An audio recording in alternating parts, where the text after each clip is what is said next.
Not on yet, right, Naomi? Oh, there we go. Okay, great. Okay, fantastic. So I am excited to be introducing Nicole Landau. This year is in Le'ilei Nishmas Chaya Leah Bas Mordechai Martin. And Nicole has been learning with women for over 20 years at the Mayan Bina Seminary, recently renamed the Hazel Sassoon Women's Learning Center in Johannesburg.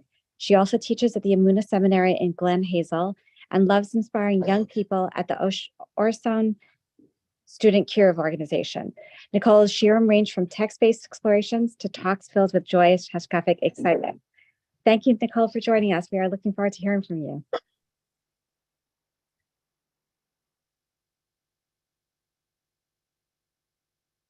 Nicole, are you with us? Let's see. Yes, Nicole, but for some reason we're not hearing you.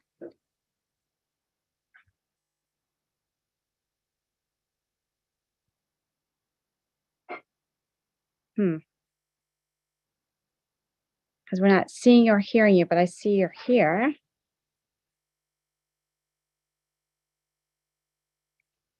Naomi, maybe we can call Nicole. I'm not sure. Yeah, I'm gonna give her a call. Give me 1 second. That'd be great. So sorry. Sorry.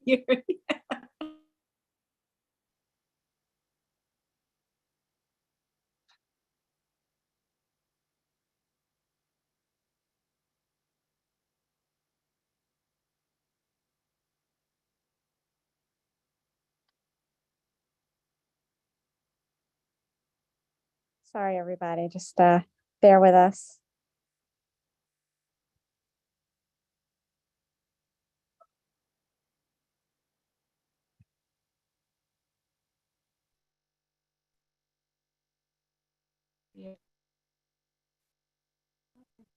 Hi, I'm Adele. This is Chaim Malka Abrams, and I just wanted to know if you ladies said Hallel together. I don't want to plan something. Was that part of your plan today?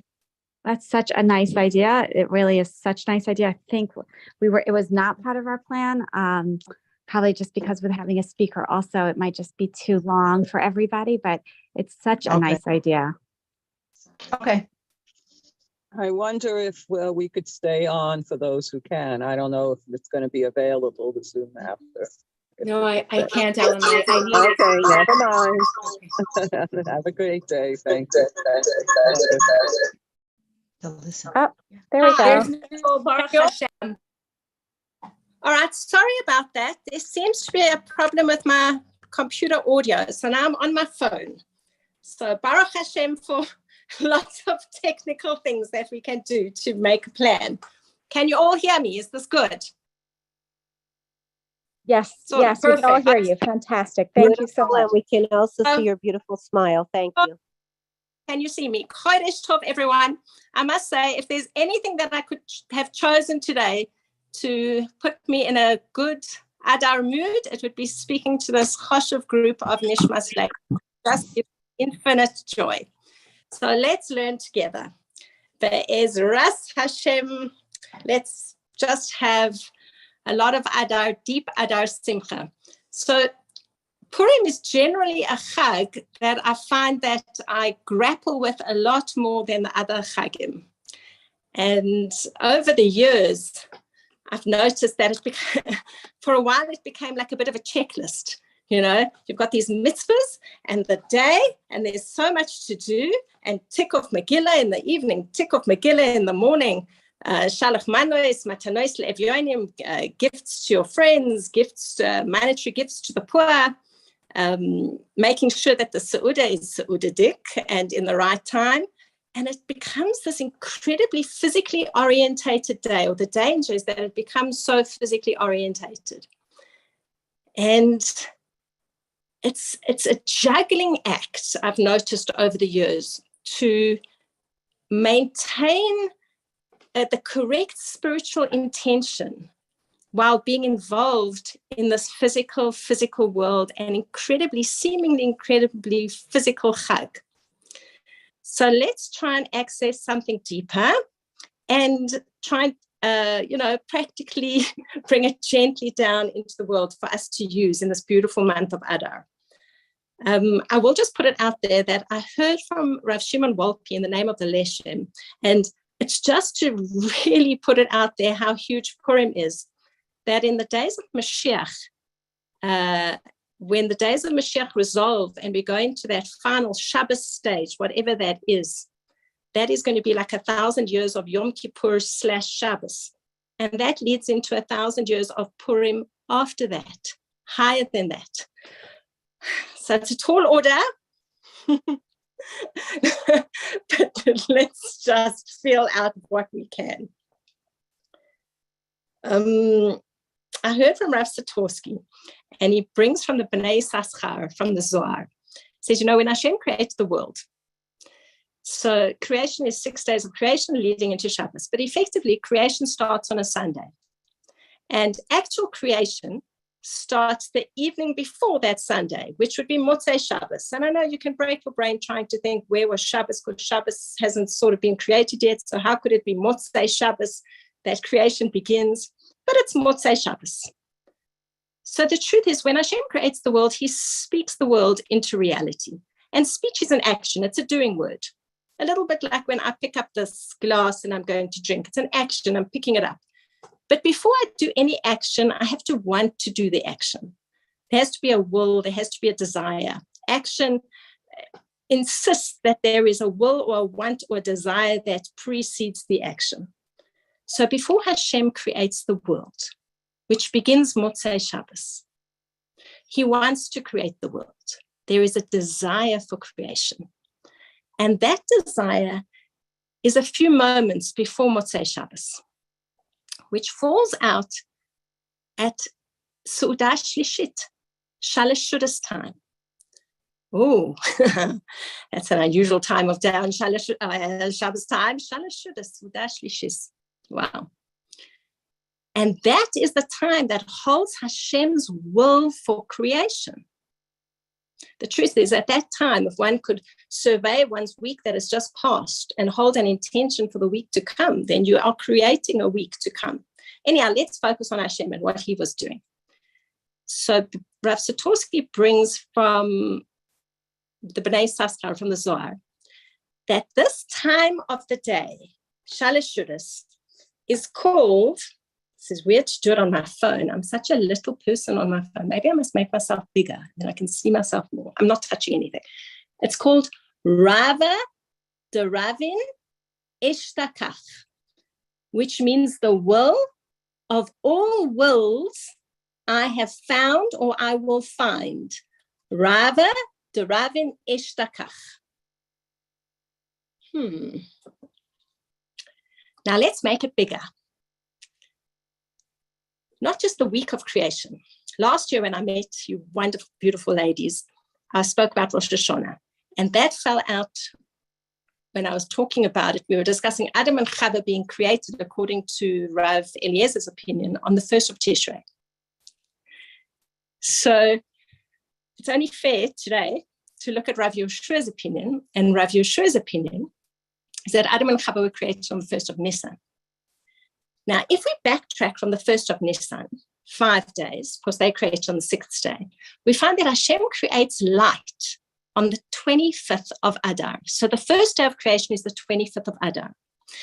Now, just like creation starts, Motzei Shabbos, and the few moments before is Shalosh Shudas, which holds Hashem's intention for reality, if creation in the month is on the 25th of Adar, then the month of Adar is the container for Hashem's intention, will, desire for reality. And that is huge. And in fact, we have magic trick number 1. We have to do magic tricks here. Let's see if I can see what I'm doing with my little phone and goodies. So we've got Rava Deravin Ashtakach. So the Resh and the Dalet and the Aleph, the will of all wills I have found, we can spell Aleph, Dalet, Resh, which is Adar. So Adar Mamash is a container of what Hashem wills or wants or desires for reality. Now, the truth is, Hashem's essence is something very far removed. Hashem, in his essence, we can't relate to. But when Hashem creates the world, he suffuses this world with what he wants, with his desires. So we can have a relationship with Hashem's desire. But that's a big thing to have a relationship with. Rabbi Tatz always points out that the word for desire, ratzon, has got the same numerical value, gematria, as the word makor, which means the root or the source of something.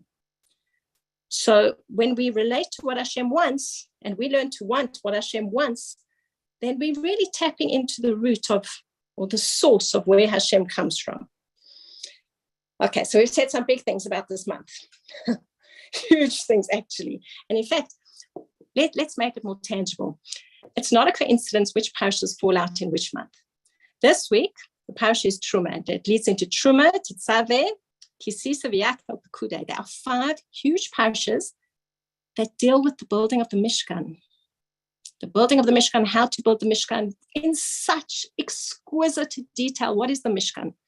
So we translate it into this word, the tabernacle. I don't know what a tabernacle is, but the Mishkan is this mobile sanctuary that we had in the desert that held Hashem's Shechina. Mishkan, Lishkon, Shachen is the neighbor, Shechuna is the neighborhood. Rav Pinkas Zatzal always used to say that Hashem's Shechina is the closeness to Hashem's presence in the world. So Hashem says, make for me this Mishkan, make me a mikdash, v'shochanti, and I will dwell in you. In fact, if you want to think about it, every week when we keep Shabbos, we're told, we shouldn't do any work. We shouldn't build the world, really. Because we want to testify that Hashem is the builder. Hashem is the creator of the whole world. So how do we do that? How do we not build the world? We're told don't build the Mishkan, because the Mishkan is a micro version of the world. Hashem's telling us what his plan was for reality. The whole universe holds Hashem, but we can't see that so clearly. So actually, the Mishkan shows us, we saw it for 40 years in the desert, as well as for hundreds of years in Eretz Yisrael and in the Beis HaMikdash, that Hashem, that we can have a relationship where Hashem can dwell in this physical world and we can relate to him. And Hashem wants to relate to us. When he gives us Torah, he talks to us. When we daven to him, we talk to him. So there's a flow down, there's a flow up. When he gives us mitzvahs, the Aramaic root of the word mitzvah, tzavta, means to bond together. So those mitzvahs bond us to Hashem. But Hashem says, I want to dwell in the world in some form, and that implies having a relationship with you. Isn't that extraordinary, to have a relationship with Hashem? Let's do another little magic trick. Rav Satorsky brings from the Chidushay Harim. He says, look at the word Adar. Let's do something fun with it. We separate out the Aleph and the Dar. Dar means to dwell, like a dira, an apartment. And Aleph, the first letter in the alphabet, can also be a word, aluf. In English, we say aluf. I'm sure it comes from there. Alufo shel olam. It means Hashem, who is separate from the world, in the month of Adar, comes to dwell with us. Now, these are big ideas. But actually, if you think about it, there's a premise that soif maaseh b'machshavet tchila. What happens at the end is really conceived of at the beginning. So what's conceived of at the beginning? The beginning is this month of Adar, which sets Hashem's intention for reality. And then we go through all of the months and we come to the last month, which is Adar. And this last month, really, before the Purim story, was an empty, dark month. It's winter, it's cold, it's dark, it's difficult. And the Purim story happens. But Kabbalistically speaking, for those of you who are Kabbalistically interested, I'll do this very quickly, just to put it out there and you can think about it. The intention of Hashem is related Kabbalistically to a very high area called Keter, crown. And it starts off the world. And we end up in this month of Adar with this challenging Purim story, which is really all about kings and queens and trying somehow to reach to reveal Hashem's kingship in the world and to be able to touch that high area of Hashem's will. Anyhow, that was a little intro. Let's go a little bit further. What I've told you, though, is very exciting. It basically sets up this month as something so extraordinary. And yet, when we look at the letter that Hashem uses to create this month, ze lo pashut, it's not simple. The letter that Hashem uses is the kuf. And when we look at the kuf, fine, the final letters go down below the line, but of the regular letters, the kuf is the only letter that goes down below the line. It almost like goes down into the depths of something difficult. At the beginning of the creation of the Torah, there were the letters apparently came before Hashem and said, please start the Torah with me. I don't even think that the kuf wanted to have an audience or felt like it could have an audience, as well as the resh. And the kuf and the resh, if you join them together and they're next to each other, they form a word called kar. Kar means cold, to disconnect. And keep in mind, we've said that Adar is this month that is filled with Hashem's intention for reality and the opportunity to have a relationship in a dwelling zone with Hashem.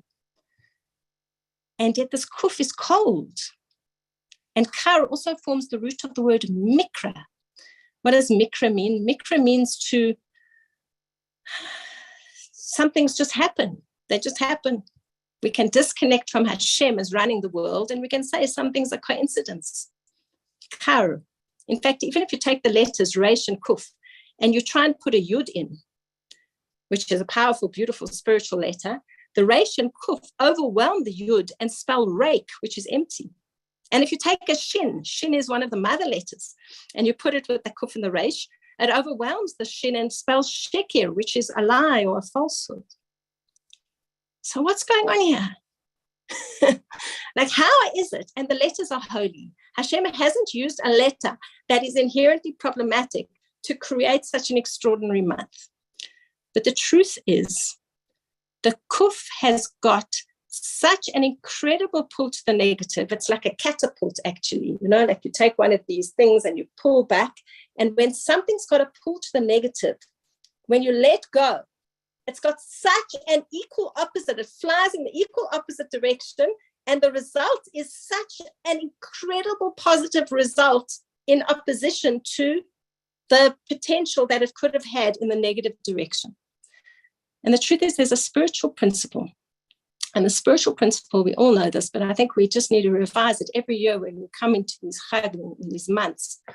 The spiritual principle is that whenever there is a great spiritual treasure to be had, there has to be an equal opposite force against which we have to work in order to acquire the treasure. It's like if we're working out at gym, we have to have a weight that is an equal opposite to what we're trying to build. So again, for a spiritual treasure, when there's something powerful to be had, there has to be something against which we work in order to acquire it, to achieve it, to feel like we've mastered it. In fact, you can compare Adar with Shalish Shudas. Shalish Shudas is an exquisite spiritual treasure. And yet everyone's very happy to have Friday night supper, Shabbos day lunch. But what is it about Shalish Shudas, Shabbos afternoon? It doesn't matter if it's winter or summer, maybe a little bit of a difference. But you can give me food any day of the week and I won't say no generally. But come Shabbos afternoon, Shalish Shudas, I don't want to eat. What is this? And I've got to haul myself out of bed, feeling all like flustered and not present and try and focus myself. What is that? And yet Friday night, I'm ready and glistening because there's such a treasure to be had at Shalish Shudas time that we have to really work for it. So in this month of Adar, there is such a danger to disconnect from Hashem. And there's such a power to pull us away from Hashem because Hashem's saying, this is really where it's at. This world that I've created is an opportunity to actually have a relationship with me every second of the day. And you're going to have to work to get it. It's not a freebie. So now let's see. How's my time? My time, Baruch Hashem, is good. Thank you, Hashem. So who is the powerful force against which we have to work during this month of Adar? And I'm going to say who, because it's Amalek. Amalek is the force that we seem to have to work against. We have to somehow come to destroy Amalek. Amalek is a nation, yes, but Amalek within us, Amalek is a pervasive worldview is something that we have to work against in order to acquire the great spiritual treasure of what the month of Adar is truly about. And if we look at the name Amalek itself, so Haman is a descendant. Haman in our Purim story is a descendant of Amalek. Amalek is this nation that meets us in the desert and does attack us. But the word Amalek, if you divide it up, is Amal, Kuf. The word Amal doesn't mean just to work. It means to toil. You know, we're supposed to Amal in Torah, Amalus in Torah. Amalek, Amal, they are Amalus, they toil, as the letter Kuf, which is to cool us down, to disconnect us from Hashem, to say, you know what? Yes, there's Hashem, maybe even miracles, but in your day-to-day life, you think Hashem is running the show. Amalek maintain a gap between us and Hashem. So Rabbi Tatz explains it quite beautifully. He says, there's a discussion that says, where is Esther found in the Torah? Where is Mordechai found in the Torah? And the question is, where is Haman? Where is the root of Haman found in the Torah? And if we can find Haman in the Torah, then we can find out what to do with this force in the month of Adar. So where's Haman found in the Torah? So let's go right to the very beginning. And the beginning is they're in the garden, Adam and Eve, just by the by. They created on day 6. Creation isn't finished yet. The whole nisayon of eating from the tree is not in a world that's been settled. It actually hasn't finished yet. They're part of the creation story. They're partnering with Hashem in the creation of the world. And there's this tree, the tree of knowledge of good and evil. What does that mean? The tree of knowledge, da'as, intimate connection. It means good and evil is now blended together. You know, if it had been a tree of just good, that would have been fine. We would have known good. If it had been a tree of just evil, that would have also been fine. Because we'd have said, now I understand what evil is and I'd like to avoid it. But when you get a tree that you eat from it and you mix good and evil together, and now you're like, now I don't know what's what. Should I stay up the whole night learning Torah, but tomorrow I'll be tired? So it's a good thing to stay up. No, it's not a good thing to stay up. Should I lie in bed the whole day because I'm exhausted? Yes, but then if I don't do all the mitzvahs that I need to do, that's not such a good thing. So it becomes this murky dimension. And not only is it a mixed up world, they honestly start to feel that maybe Hashem doesn't really know what's going on. It's so confusing. Before it was so crystal clear. Hashem knows everything and Hashem is running the show. So much so that the first thing that Adam and Eve do, well, the first thing is to cover themselves up, but they try and hide. Their mum is trying to hide from the creator who created them, who created us, who created the garden, who is not human. They try and hide. And Hashem says, this is the reality that you've set up, and I'm going to respond as you have set up. And Hashem says, where are you? Ayeka. And then Hashem asks one of the most exquisite questions, and it'll teach us so much. Hashem says, from the tree that I told you not to eat, you ate? Let me say it better. From the tree that I told you not to eat, you ate? Now, there's no question word there. There's no did you, how, what, with, who, when. In fact, it could be said as a statement. From the tree that I told you not to eat, you ate. Fact, statement. It's an actual statement. But Hashem puts like an inflection. It's a change in tone. There's an interrogative inflection on it. From the tree that I told you not to eat, you ate.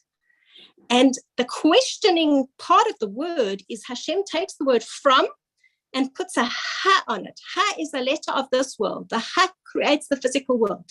It's almost as though Hashem is saying, when you're in the physical world, the word from becomes a question. We don't know where things are from. And it's not even a word, it's a breath. Hamin, that's the word, which is Haman, Hamin. Hamin it's from the tree that I told you not to eat, you ate. It's like a feeling. That's Amalek. Yes, it's a nation and it's a powerful nation. But Amalek is this nudgy, uncomfortable feeling that creates a gap between us and Hashem, that it's possible to believe in some other reality. It's possible to split ourselves off from Hashem. It's a gap, I called it how to mind the gap. Mind the gap on the underground in England. I think in America it's more watch the gap. So the truth is the Jews are here to close the gap and Amalek is here to maintain the gap. That's their job. But how do they do it? So we said that Amalek is Amal Kuf. They work as this letter Kuf. But if you spell out Kuf, Rabbi Tatz points out, it's a Kuf. Kuf is a monkey. What does a monkey do? An ape. We say if someone apes someone, they copy them. Amalek copy reality. They mimic reality. The force of Amalek in the world has to create an equal opposite reality that is almost believable, that you can choose other than choosing Hashem and Yiddishkeit and keeping mitzvahs. But they're still a monkey. When you dress up a monkey and you make him look like a person, you can almost at a glimpse, if you don't look too hard, you'll believe he's a human being, but really he's a monkey. So Amalek will come with evolution and they'll try and prove that evolution is not creation. But it's an equal opposite reality. It's a version. And they're mimicking a real possible reality. They'll say, look at all these religions. Hashem's changed his mind, chas v'shon. Or nowadays, and it's very pervasive, this. Amalek now just create different realities on phones and tech and movies and I don't know what, reality television, whatever, like to divorce oneself from the reality that we find ourselves in and get absorbed in a false reality that completely creates a gap between us and Hashem. In fact, I'll tell you, let me check my time. Baruch Hashem, so good. I remember years ago when I was young and sweet, and I was at Neve, we were in a class with the holy, wonderful Rav Shalkovsky. And Rav Shalkovsky said like this, he said, we were asking, one of the girls said, what's wrong with going to see a movie? Lahavdil $1,000. And Rav Shalkovsky firstly said, what's a movie? Yes, he was joking in his inimitable, dry English wit. And then he said, I'll tell you what the problem is. For 2 hours, when you sit and watch whatever's being portrayed on the screen, the person wakes up in the morning, the protagonist, and he doesn't was Negelwasser, and he doesn't tie his shoes appropriately, and he doesn't run off to shul quickly, and he doesn't eat kosher, and he's not saying brachas, and he's not keeping Shabbos. And for 2 hours, you're watching some other reality as being center of the universe. And when you come out, you've almost got to reframe that we have a central mission and Hashem wants that mission, that the mission is what the world is about. And that's what Amalek do. Amalek are here to try and distract ourselves from the fact that we have a mission. On top of this, what did Amalek do in the desert? So we came out of Mitzrayim and we were flaming hot. We were burning. We'd seen these 10 plagues where Hashem already rewound reality and recreated reality. We crossed the sea. We sought the 7 heavens crossing the sea. And we were on the way to Sinai. And the whole world was almost moving towards Sinai. We were so burning hot. And Amalek isn't impressed with miracles. Amalek wants to come along and say, you know what? Yes, there might be Hashem. Don't worry about that. But in the way the world works, nada, nothing. You can't really have a day-to-day relationship. Nah. Amalek knew that they had to stop us. They had to cool us down on the way to Sinai, because otherwise there would have been a global revolution and a revelation, yes, revolution, but global revelation. And the gap would have been completely removed and Hashem would have been revealed and they would have been annihilated. So it was really a suicide mission. They knew that they had to do this in order to preserve some level of themselves, but they knew they were going to get badly burnt. And they attacked us in the desert. And the wording that is used, and this is a magic trick of absolute, utter, complete joy. The magic trick is like this. The wording is Asher Karcha baderech. They bumped into us, karcha, in the desert. They happened to bump into us. You know, what a coincidence. Asher karcha baderech, vayezanev bacha. And they attacked us from behind. That's the wording. So asher karcha baderech, vayezanev bacha. So I heard this gematria and I had to check it. And it's very satisfying when you check it. Please feel free to check it. You add up every single one of those. And the number that you get is 1144. What a big number. What is that going to be the gematria of? Amalek's whole mission was to come and say, Hashem is really not running things. We can bump into you. There's no divine plan. Hashem is not running anything. Things just happen. And that's what they did. They bumped into us and they attacked us from behind. And when we read the Megillah Esther every year, where it's this document where you cannot see Hashem's name, but if you track through the whole document, over years, 9, 10, 11 years of the Megillah story, we see that Hashem is deeply interconnected into every single minute dot of every letter. I kid you not. Please check it, because it'll give you such nachas when you see the number add up. Megillas Esther. And there are no letters missing, there are no letters added. There's no koilels, there's no extra, there's no that. Megillas Esther is 1144. When we read Megillas Esther, which basically says that Hashem lives in the world with us in relationship in every single minute aspect of every single day, that annihilates the Amalek, the attack of Amalek. So I'll tell you a sweet story, and then we have to redeem the kuf. And I know I have about 2 minutes left, but Ezras Hashem. So it's a story that happened to me about 20 years ago. I love the story, but the story is beautiful, but the story teaches us something else. So it must be 21 years ago now when my father passed away. And it was 20 years ago, it was his yortzeit. And it was approaching the yortzeit within a couple of days. And I happened to be at a Jewish bookstore going to buy some sforim. So I picked up 2 or 3 books. And and of course I went, oh, they're so expensive. Look, I live in South Africa. They're very expensive. So I was thinking, I can't really afford the 3. Which one am I going to choose? And I walked to the till to pay. And I saw these very kovadika wooden tzedakah boxes at the front. And I thought to myself, this is 20 years ago. It was before internet banking. And it's very easy to get tzedakah nowadays. But then I would have had to drive to an organization or find someone who I was going to get the tzedakah to for my father's yortzeit. And I thought, is it very kovadik to take out like large notes and push them into these beautiful tzedakah boxes? But it doesn't feel right. But this is what I was thinking in my head. So I'm about to pay and I'm thinking, which book? And I said, I don't know. I said to the woman, I'd love to take all 3, but I need to choose because it's quite expensive. And I kid you not, this has never happened to me before in the history of shopping, my history of shopping, and I don't think it ever will happen again. The woman turned to me and she said, when I'm in a bind like that, I ask my father for help. Why don't you ask your dad? I know, I kid you not. I'm starting to think I imagine this because like my mush, you can start to think you're going nuts. And I looked around, I felt like it was spiritual candid camera. And I said, well, let me think about which ones I'm going to take. And she helped another woman with her purchase. And I quickly pulled out some notes and I'm shoving them into the tzedakah box. I paid for my goodies and I'm making my way out of the shop. And even at that point, I'm thinking to myself, that was cute, but yeah, it's just a coincidence.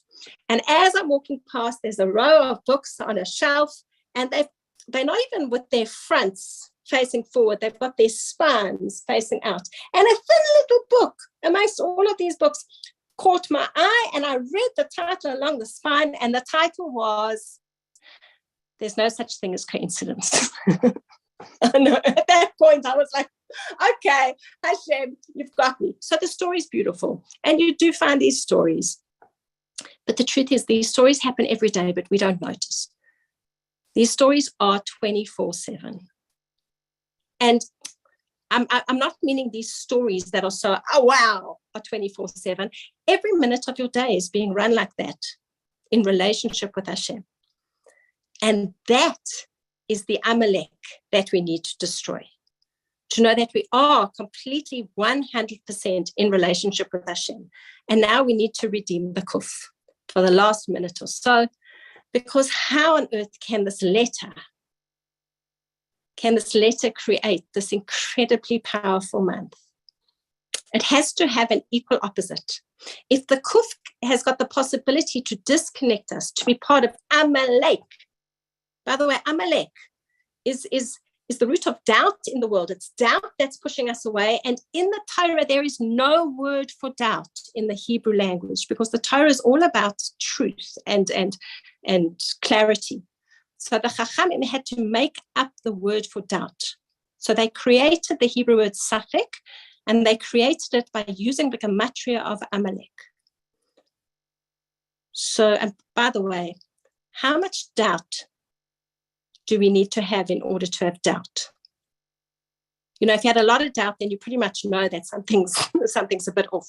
Doubt is infinitesimal. That's why there's no question word with Haman, with Hamin. It's just a nudge, it's just a feeling, and it's very hard to get rid of that. So the advice that comes, Rav Gladstein brings this. He says the kuf is also the number 100.